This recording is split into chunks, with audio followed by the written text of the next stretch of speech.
বীভৎস গরম আর সহ্য করতে না পেরে বৃষ্টিটা কিন্তু ঝরঝর করে ঝরে পড়লো। আর এই বৃষ্টি বাদলের দিনে আমি সকাল 6টা থেকে সকাল 11টার মধ্যে কিন্তু ঘরের সমস্ত কাজগুলো স্মার্টলি করে তারপরে কিন্তু আমি বাপের বাড়ি যাবার উদ্দেশ্যে রওনা হলাম। জানতে হলে আমার এই ভিডিওটা তোমাদেরকে ফুল ওয়াচ করতে হবে, কিভাবে আমি সমস্ত কাজবাজ সময়ের মধ্যে কমপ্লিট করে আমার বাপের বাড়ি যাওয়ার উদ্দেশ্যে রওনা হলাম ছেলেমেয়েদেরকে নিয়ে।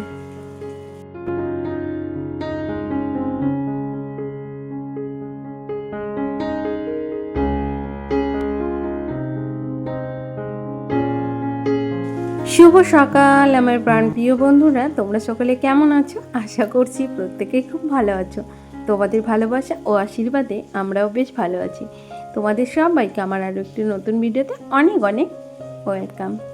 আশা করছি আজকের ভিডিওটা তোমাদের খুব ভালো লাগবে। আর ভিডিওটা শুরু করার আগে আমার যারা বয়োজ্যেষ্ঠ তাদের চিচরণে শত প্রণাম, ছোটদেরকে বুক ভরা ভালোবাসা জানিয়ে তোমাদের সবাইকে সাথে নিয়ে ভিডিওটা শুরু করলাম।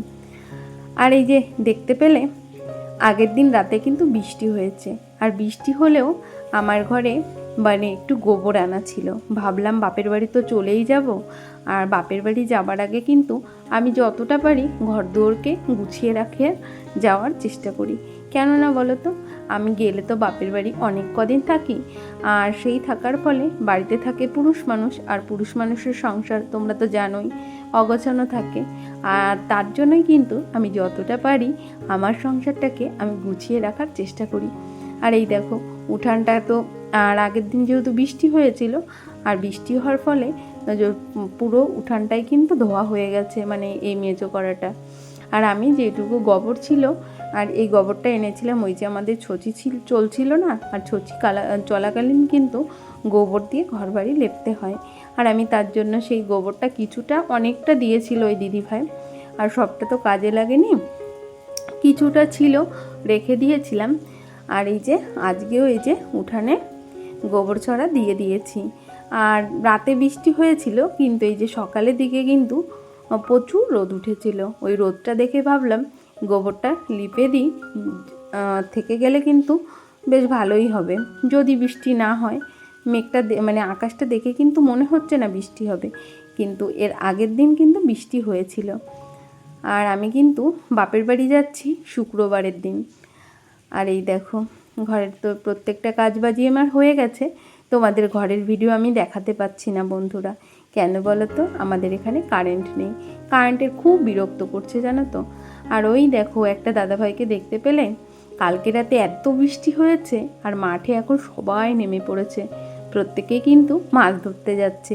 আর এই পাটের জমিতে অনেক অনেক মাছ পাচ্ছে প্রত্যেকে।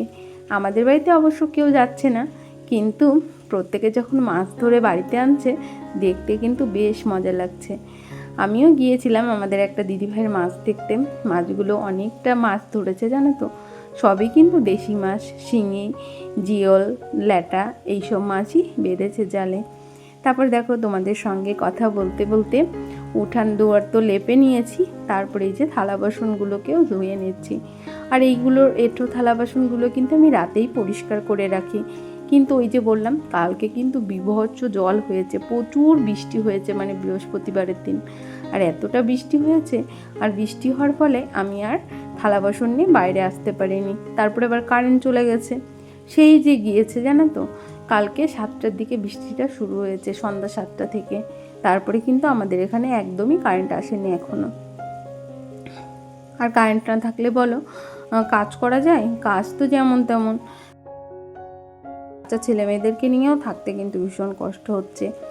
তারপরে ওই দেখো দাদাভাই মাছ ধরে চলে আসছে, দাদাকে কিন্তু একটু একটু দেখা যাচ্ছে।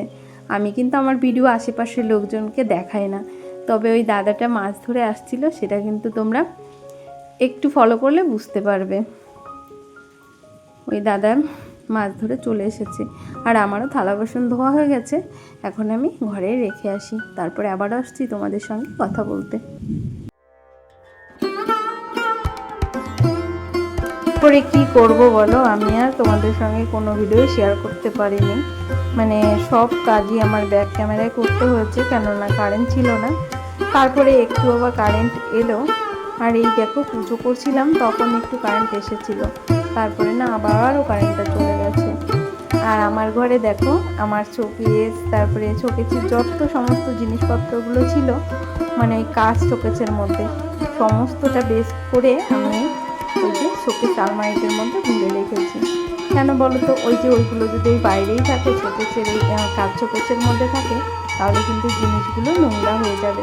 তোমরা আমার এই পুজো করতে বসে দেখতে পারবে যে আমার একটা শোকেসে একটা জিনিসও নেই। তারপরে রান্না বান্না করে রেডি হয়ে তারপরে বেরিয়ে পড়েছি বাপের বাড়ি যাওয়ার উদ্দেশ্যে। আর এটা গাড়িতে বসে এই ভিডিওটা করেছিলাম। আমি কিন্তু এখন অনেকটা পথ পৌঁছেও গেছি। আর এতটা গরম লাগছিল কি বলবো, গরমের মধ্যে তবুও দেখো আমার কাকা কি সুন্দর ঘুমোচ্ছে। আমার কাকা কিন্তু আমাকে আনতে গিয়েছিল। আর মামাও খুব বিরক্ত করছিল, আমি কিছুতেই ভিডিও করতে পারছিলাম না। কেন বলো তো, মামা বমি করে তো তার জন্য। আর ও যখন মানে খুবই বিরক্ত করছিল, তার জন্য একটু যখন ক্যামেরাটা ধরেছি, ওর বেশ হাসি মুখটা আমার খুব ভালো লাগলো, তাই তোমাদের সঙ্গে শেয়ার করলাম। আর বাইরে দেখো প্রচুর রোদ উঠেছে কিন্তু। আর এই দেখো আমি কিন্তু সীমানগর পৌঁছে গেছি। আমাদের বাপের বাড়ি যাবার উদ্দেশ্যে একটা মানে এই যে এটাকে বলে হলো মানে বিএসএফ ক্যাম্প, এটা সীমানগরে। এটা পার করে তারপরে আমার বাপের বাড়ি যেতে হয়। আমার বাপের বাড়ি কিন্তু করিমপুর। আর এই দেখো এই জায়গাটা না খুব সুন্দর লাগে, তাই তোমাদের সঙ্গে একটু শেয়ার করলাম। তারপরে দেখো আমার মামা আর আমার কাকা নাচ করছিল, মানে আমার মেয়ে নাচ করছিল আর আমার কাকা গান করছিল। দুজনে খুব গান আর নাচ হচ্ছিল, কিন্তু এখানে গান চলছিল সেটা আর আমি দিতে পারিনি। তারপরে শুরু হয়ে গেল বৃষ্টি, প্রচুর বৃষ্টি হয়েছিল জানো তো। আমাদের এখানে আন্দোলিয়া থেকে, তোমরা যারা চেনো কৃষ্ণনগরের লাইন তারা জানবে, আন্দোলিয়া থেকে পুরো মহিষবাতান পর্যন্ত প্রচুর বৃষ্টি হয়েছিল, মানে করিমপুরের আগের টপিস।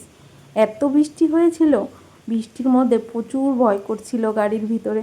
তারপরে এই দেখো আমার বাপের বাড়ি যাবার পথে এতটা জল বেঁধেছে, গাড়ি থেকেই কিন্তু দেখা যাচ্ছিল। তারপরে দেখো তোমাদের সঙ্গে গল্প করতে করতে কিন্তু আমরা বাড়ি পৌঁছে গেছি। আর এই দেখো আমাদের বাড়িতেও প্রচুর জল হয়েছে। আর আমার ছোটো ভাই বউ আমার মেয়েকে ঘরের দিকে নিয়ে গেল। গাড়ি থেকে কাকাও নেমে পড়লো, আমিও নেমে পড়েছি, কিন্তু আমি এদের ভিডিও করছিলাম। আর এই জামাইবাবুর গাড়িতেই আমরা আমার বাপের বাড়ি আসলাম।